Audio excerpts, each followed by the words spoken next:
Hi, I'm Raider Dan. Welcome to Week 7 of the Nosebleed section.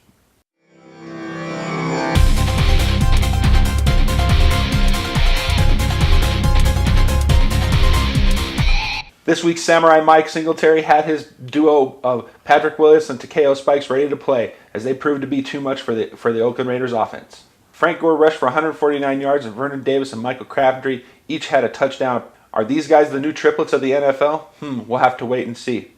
Maybe with some improved quarterback play, we'll find out pretty soon. But anyways, they proved to be way too much for us. Jason Campbell going 8 of 21 for 83 yards is the worst performance by a Raiders QB in recent history. Even worse than that of number 2, yes, I said it, Jamarcus. Robert Gallery's return didn't ensure that the power running game was going to be present on Sunday. Michael Bush only carried the rock 20 times for 47 yards, and we only had 100 yards rushing on the ground as a team. 2 quarters of the game this week, we ruled it. But the red zone offense didn't show up. Maybe if we could have, when we were inside the 5-yard line, we could have punched it in twice and been up 14-0 instead of 6-0 going into the half. The second half would have proved different for us. Remember, guys, 4 quarters of football, not 2. Viva los buoys. Siéntate los buoys. That means sit down, donkeys. Is Kyle Orton the real deal? Well, if I listen to you ass clowns, he wouldn't be.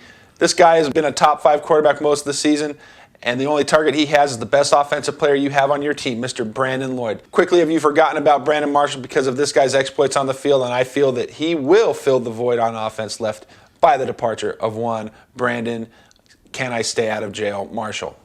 The Denver offensive line is woeful. Watch for blitz, blitz, blitz. We need to attack them, make Kyle Orton make those quick decisions, and try to get that ball downfield. With less than 100 yards in the last 2 games, they have no rushing attack. They are forced to pass the ball.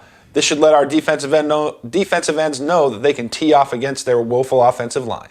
We need to get healthy and stay healthy. Bruce Gradkowski still out with a shoulder injury as of today, and Darren McFadden still out with a hamstring injury is bad news for us. The good news is we did get back Robert Gallery on the offensive line. Now if we go and get Chaz Schilling out of the hot tub, maybe we could have another Raider receiver to throw the ball to. Against Viva Los Buoys, we need to stick with what works. The power run game and the play action pass. Come on, Tom Cable. Let's show these guys what we're made of. This week is crucial versus an AFC West opponent. If we beat Viva Los Buoys this week, not only would it solidify our stranglehold at the number 2 position in the AFC West, but it will show that we are contenders as well. This week's douchebag of the week are none other than America's team, the most overzealous fan base in sports, yes, the Dallas Cowboys.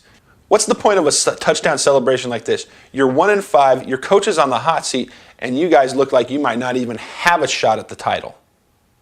Now for the email of the week. This one comes from Lori Schreiner. Aw, Dan, everyone knows why Raiders wear a helmet. It's keep him from hurting his simple little head when the Broncos and the Whiners kick them in the ass. Sorry about that, eye patch.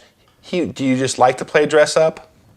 And of course, any correspondence from you, the viewer, is always welcome. Feel free to contact us at RaiderDan@Facebook.com, RaiderDan at 5280 at Twitter, and of course, RaiderDan5280 at gmail.com.